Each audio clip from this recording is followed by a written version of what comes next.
Among all peoples, fear is embodied in characters and creatures that bring out the internal and outer ugliness of human experiences. We call these monsters.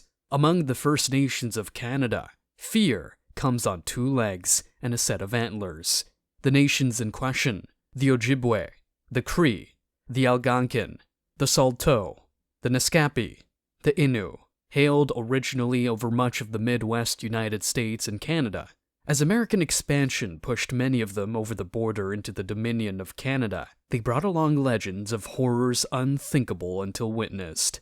This monster stalked the northern forests of the Atlantic coast and Great Lakes in a vain search for human flesh.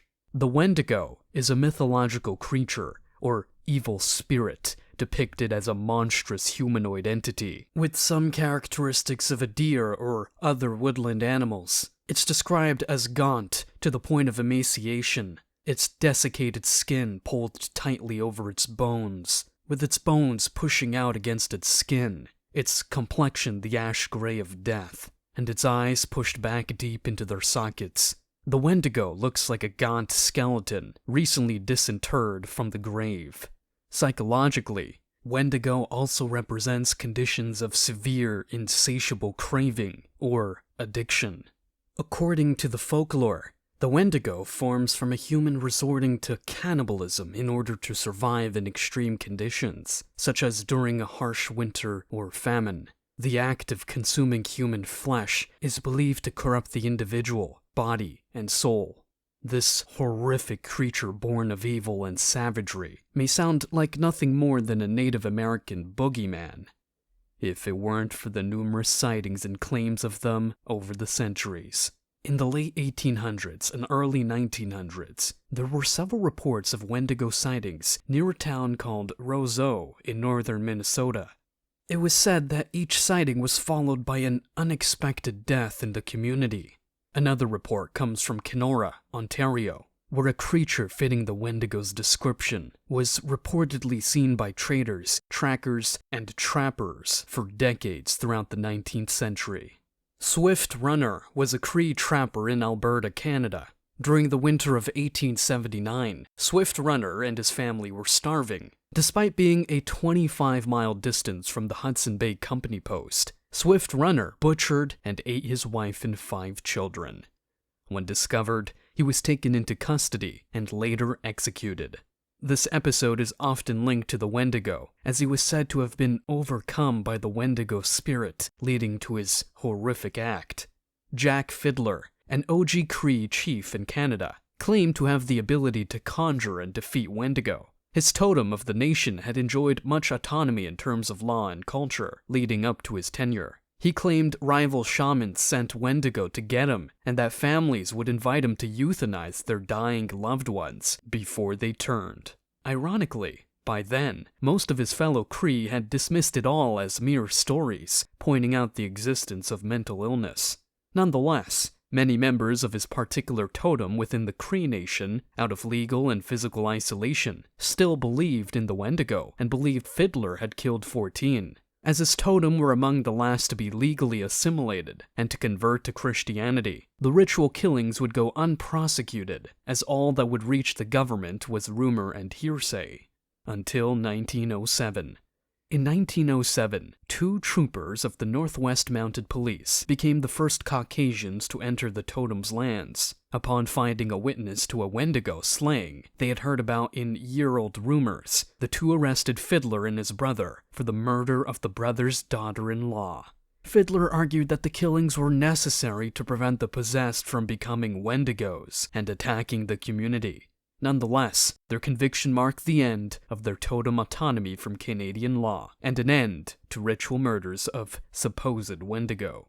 In 1920, a Wendigo allegedly made numerous appearances near the town of Elkhorn, Wisconsin, which was reported by local newspapers.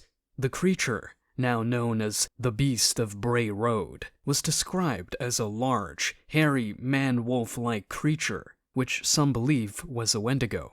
A more recent report from Manitowoc County, Wisconsin in 2009 involved a deer hunting party that claimed to have seen a large, emaciated creature while hiking. at an opening in the pines at Point Beach State Forest. It initially looked like a large buck 50 yards away. After a couple moments, it almost appeared to be standing on its hind legs, like a bear scratching against a tree. The creature moved and revealed its long arms and dark, black complexion. Its football-shaped head capped its nearly 10-foot length when it landed on all fours. At an instant, one of the hunters thought it was another hunter ghillie suited up. He called out to it, but got no response.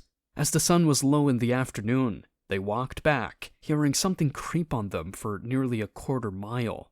At that time, one of them spotted a deer and took a shot with her bow, falling short right below the buck. Though the rear of the arrow was glow-in-the-dark, it took them considerable time to find it, over 20 yards away, pointing in the opposite direction, surrounded by a foul stench unlike anything they've ever encountered deer hunting. In 2016, a truck driver claimed to have spotted a Wendigo crossing a rural road in Fort Kent, Maine. The creature was described as towering over the cab of his truck and moving with an unnatural speed.